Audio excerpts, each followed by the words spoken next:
Hello everyone, welcome back to Village Dry Goods Summer Block of the Week. This is week 5, and this week we are going to be doing a square and a square and a square, and the squares just keep right on going. It's a really fun block to do, so come on, let's get going on this one. Okay, we're ready. We're going to do our square and a square and a square and a square and a square, and it just keeps on going. But you hopefully are going to love using this. We have a new ruler to show you this time, but also you know you don't have to do the ruler. I'm going to show you other ways to do it. So when you start cutting, you are going to be cutting a 2-inch square for your center. Now that's kind of important because that's the real size. The rest of these pieces are all oversized. You're welcome. Then you can trim them down. So you're going to cut one 2-inch square from your green piece. You're going to be cutting two 2.5-inch squares from your cream. You're going to cut two 3-inch squares from your red stripe. You're going to cut two 3.5-inch squares from your golden brown. You're going to cut two 4.5-inch squares from your black. And I don't have your pieces here yet for your outside flying geese, but from those, from your red piece, you'll cut one 9-inch square. From your cream, you'll do one 7.5-inch square, and you will also do four 3.5-inch squares for that. Now, I mentioned that I did use a ruler for this. I absolutely love it. It is the Creative Grids. It's called the Square and a Square 6-inch trim tool. So when we start putting this together, you'll see how handy this is for cutting the rounds. And I will show you. I'm not going to tell you the math for doing this without the ruler because it's kind of crazy. But I will give you the size for each of these blocks as we do them.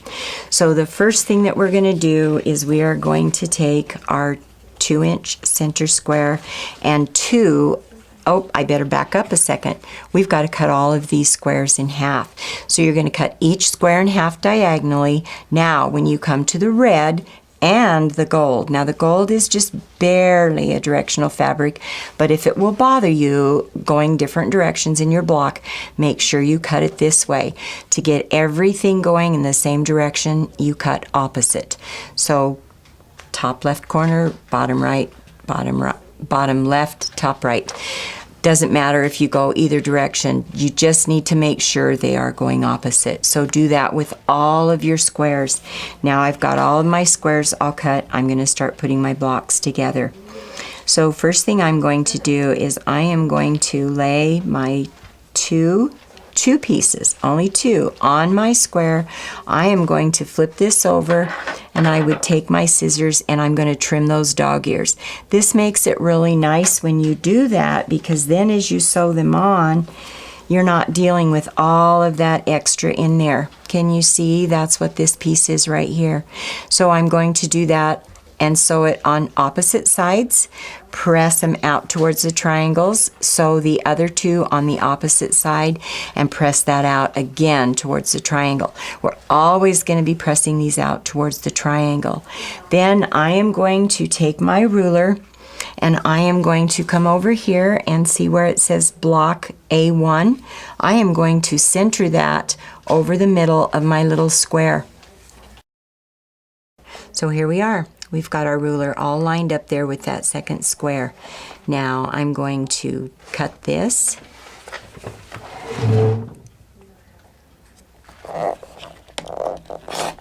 On all 4 sides.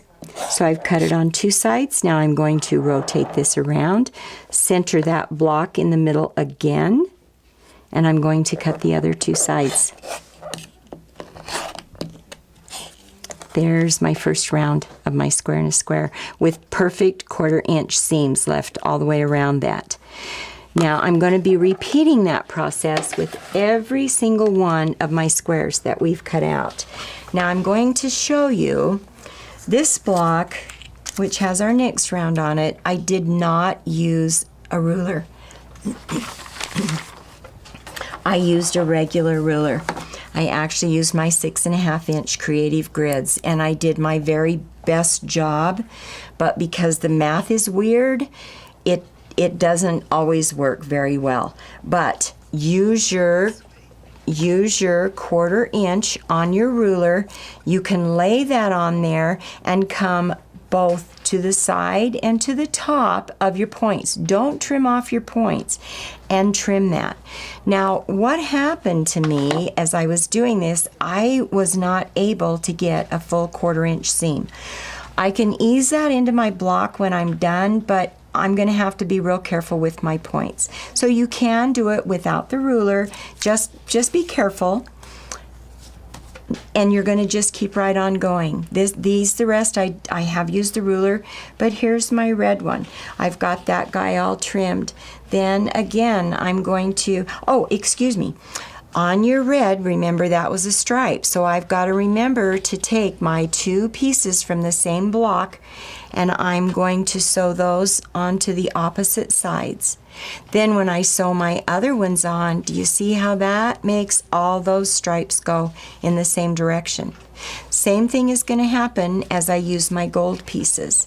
Here they are.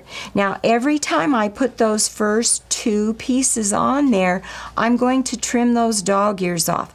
Line it up with the edge of your square and cut those 2 pieces off. You will just continue to go around and around.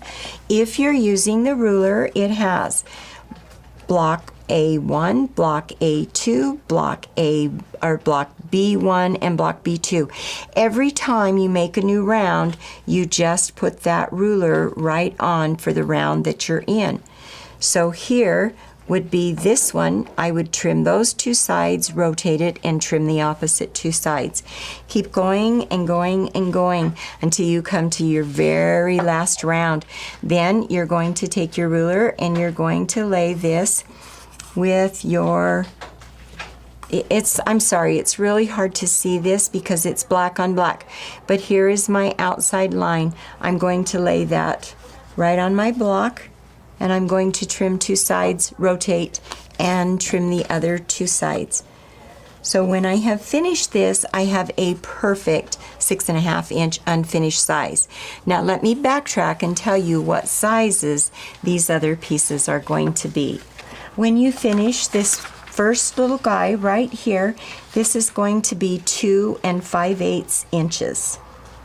When you finish your red section, it is going to be 3.5 inches.